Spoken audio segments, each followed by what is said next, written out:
Hi, I'm Micah, and I have 27 days to improve myself. Today is November 3rd, and I weighed in at 224.4 pounds. Today was a rest day, so I didn't do any workouts again. I did go for an hour-long walk, which was pretty enjoyable. For breakfast today, I had T-bone steak with poached eggs, some grass-fed beef tallow, and grass-fed butter. I didn't eat both of these steaks. I ate like 1.25 of them. And then for supper, I finished the second steak. I went ahead and posted on Facebook my progress so far.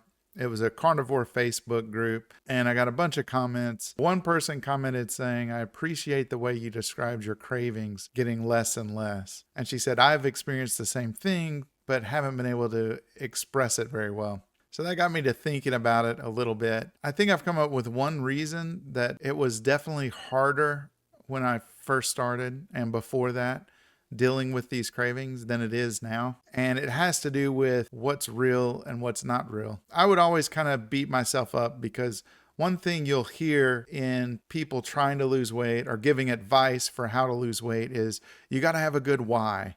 And if your why is not good enough, you're not going to succeed. Well, I've always known I had a great why. So it made me feel worse hearing people say that because I always knew my why was perfectly fine. It was a good reason to get in shape, and yet I wasn't able to do it. I wasn't able to stick to a diet or exercise program long term. So it made me feel even worse. Like, you have good reasons to do it and you still won't do it. Or you don't really believe in those things. You're just not a good person because you know what's right and you won't do it. You don't really care about your kids. But none of that's true. But here's one psychological thing that I think might have played a role with cravings. So in the past, cravings happened every day and I pretty much gave in to them every day. I was having sugar and carbs daily. So when I would have a craving, it wasn't some abstract idea or some distant memory. It was always what I had had earlier in the day or yesterday. And so the memory was vivid and fresh and it was real. I knew in that moment I could go indulge in that thing. It was a very real possibility. And weighed against that were my hopes and dreams of getting healthy and one day overcoming this addiction. But these hopes and dreams weren't real. I can't remember the last time I was really, really healthy. It's like weighing something that's concrete versus something that you're just hoping for. It's real easy to convince myself that the thing I'm hoping for I probably won't actually get because it's not real in the same sense as the sugar is real. It's at the store right now waiting. Or it's in my kitchen waiting. Now, since I've cut that sugar off completely and have had no carbs, the longer that goes, the more distant that memory is. So one reason it doesn't call to me as much as it used to or as strongly as it used to is because it's a distant thing now. And one thing that's closer and closer and here is health. I feel way better.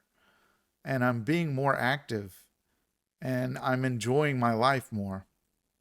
So that enjoyment and that good feeling and the changes that I have in my body are real and they're physical and I can see them every day and I can experience them right now, even as I have some craving for something that I used to eat 3 months ago. So I have a feeling the longer I go, the more distant those memories of sugar will get. And so the less appealing they'll be. Because at that point, I'm weighing sugar I can go get versus the health I have now. And that's weighing two things on a level playing field. They're both as real. The sugar's still available. But the health won't be if I give in to that sugar. And so I'm wanting to hold on to what I have. I actually have it. So that's one difference that I appreciate now, that before it was a hoped for thing.